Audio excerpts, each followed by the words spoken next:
A quarter of the people have no confidence that we have free and fair elections. Andrew Sullivan was on. Andrew's I would say, a left-leaning author. So this is a lefty, this is a Democrat. But here he is making a good point about how the more the Democrats try to take out Trump, the more they kind of help him. Go by the issues. I don't know if people go by the issues. I was reading this today in the paper. 1 in 3 people in this country will not accept the results. 1 in 3 will accept the results of the election. That's on both sides. A quarter of the people have no confidence that we have free and fair elections.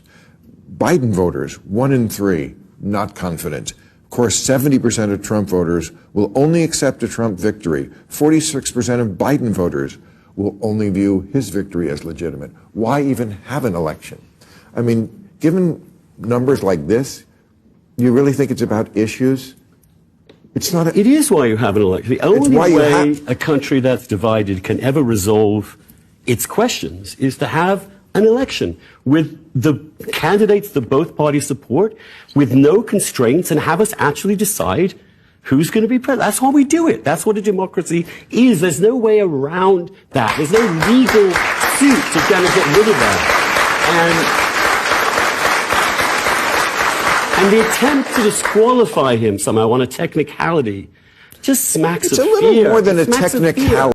Okay, so I am completely with Andrew Sullivan on that. They continued, obviously, but the point, he goes on a lefty show with Bill Maher, with a lefty audience in Los Angeles, and says, guys, if you remove him from the ballot, you do all this stuff with the court cases, you're not letting the system, you're not letting the people make the decision here. And if you do that, that's actually like sticking the knife and twisting it into democracy, right? Because then no one is going to be like, oh, this system's actually fair. Like the Republicans certainly won't be. And the Democrats will kind of be like, oh, we know what we did and it's not fair.